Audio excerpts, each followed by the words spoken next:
La pregunta es, ¿qué ha estado Dios haciendo con Israel?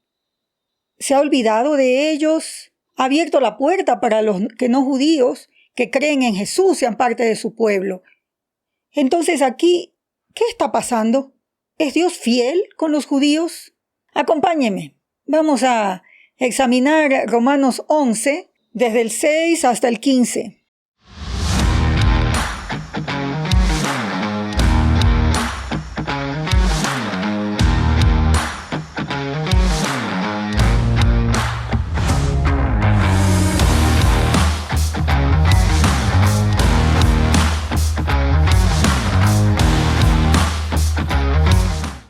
Este remanente escogido, del cual habla que ha sido escogido por gracia, en el versículo 6 dice, y si por gracia ya no es por obras.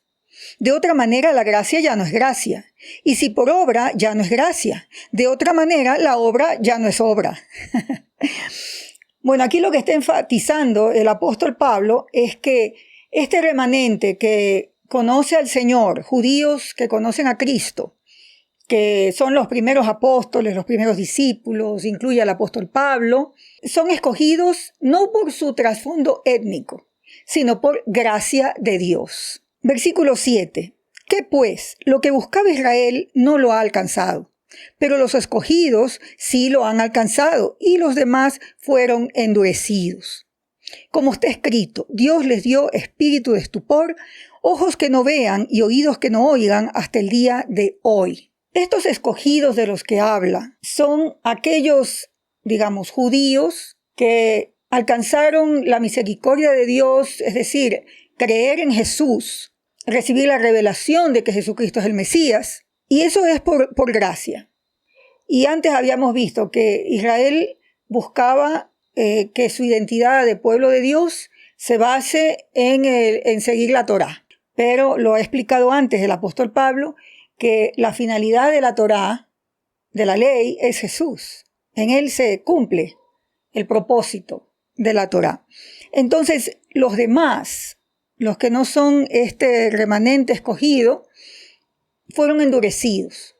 Entonces, va a explicar por qué los judíos han sido endurecidos, no reconocen a Jesucristo el Señor, y está poniéndolo a Dios como responsable también de ese endurecimiento. Y esto viene de Deuteronomio 29:4, de Isaías 29:10. Dios permite que la maldad del mundo se concentre en los judíos, en el pueblo de Israel que se rebeló tanto contra Dios hasta el punto de ser llevados al exilio.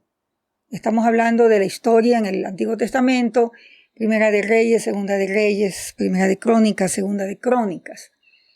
Porque Dios estaba obrando. Esto no es un accidente. Es que Dios va a tratar con la maldad y la va a resolver en un judío que es Jesús. Dice en el versículo 9, Romanos 11, y David dice, se ha vuelto su convite en trampa y en red, en tropezadero y en retribución. Su convite es su comida de la cual los judíos están orgullosos, como por ejemplo, estamos hablando de la cena de la Pascua, ¿ya?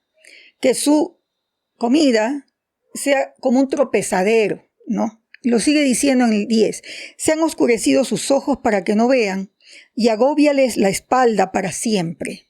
Esto viene del Salmo 69, 22 y 23. Y viene aquí una pregunta importante que hace el apóstol Pablo. Digo pues, ¿han tropezado los de Israel para que cayesen? En otras palabras, ¿ha permitido Dios todo esto para que ellos no tengan esperanza? Y la respuesta que se da el apóstol es, en ninguna manera. Pero por su transgresión vino la salvación a los gentiles para provocarles a celos. La resistencia de los judíos a reconocer a Jesucristo como el Mesías, y estamos hablando desde el primer siglo, no estamos hablando del siglo XXI, estamos hablando del primer siglo, y claro, eso ha continuado, ¿no? A lo largo de los años, pero eso es lo que ha permitido que los que no son judíos tengan entrada en el pueblo de Dios, en el reino de Dios, que también tengan entrada y puedan ser este pueblo del pacto de Dios. Ya, eso es lo que está argumentando el apóstol. Si su transgresión es la riqueza del mundo, es decir, la transgresión de los judíos, y su defección, o digamos su defección, su desobediencia o su exilio, su situación lejos de Dios, es la riqueza de los gentiles, cuanto más su plena restauración. Entonces aquí está apuntando a que los judíos puedan también conocer al Señor, es decir, todavía tienen esa posibilidad. Aquí hago un paréntesis. En el siglo XVIII hubo un gran énfasis en Inglaterra entre los puritanos, entre ciertos sectores del protestantismo en Inglaterra, de evangelizar a los judíos. Y se crearon muchos ministerios y misiones para procurar evangelizar a los judíos. Algo de eso viene de Aquino, de la restauración, y se llamaban restauracionistas. Y no estaban pensando en que los judíos regresen a Palestina. En ese momento estaban pensando en que conozcan al Mesías y que al conocer al Mesías se acelere el regreso, la segunda venida de Cristo. ¿Ya? Así lo entendieron en el siglo XVIII. Y dice aquí el apóstol en el versículo 13, porque a vosotros hablo, gentiles. Miren ustedes, hay momentos en que en la carta a los romanos el apóstol Pablo se dirige a los judíos cristianos. Y hay momentos en que les habla a los gentiles, como aquí. Dice, por cuanto yo soy apóstol a los gentiles, honro mi ministerio, por si de alguna manera pudiera provocar a celos a los de mi sangre y hacerlos salvos a algunos de ellos. Porque si su exclusión es la reconciliación del mundo, ¿qué será su admisión sino vida de entre los muertos? Les cuento algo interesante. Esta palabra celos es bien importante y en el Antiguo Testamento celos es pasión por Dios, pasión por Jehová Dios, como el caso de Fineas, si busca usted y lo investiga un poco más. Pero también en esta sección que acabamos de leer, habla de celos a los de mi sangre. ¿Se acuerda usted alguna porción en los evangelios en los que Jesús habla de celos entre aquellos de su propia sangre? La parábola del hijo pródigo, que tiene mucho que ver con la historia de Israel. Si es que la leemos y la estudiamos desde la perspectiva del primer siglo y la audiencia de Jesús y de los judíos del primer siglo. Recuerden ustedes que esa parábola realmente no tiene un desenlace, pero vemos que el hijo menor que despilfarró su herencia regresa, el padre hace fiesta y el hijo mayor tiene celos. Entonces, algo así es lo que quiere decir aquí el apóstol Pablo. De alguna manera yo quisiera provocar a celos a los de mi sangre. Que tengan celos de que los gentiles están entrando al pueblo de Dios. Y quisiera provocarlos a celos. Mientras evangelizo a los gentiles y que ellos reciban esta revelación de que se están quedando afuera. ¿Ya? Y que su exclusión es la reconciliación del mundo. Porque el apóstol y Jesús primero fueron a traer las buenas noticias del reino a los judíos. Y después Jesús fue invitando a la mujer sirofenicia, a las prostitutas, a los cobradores de impuestos.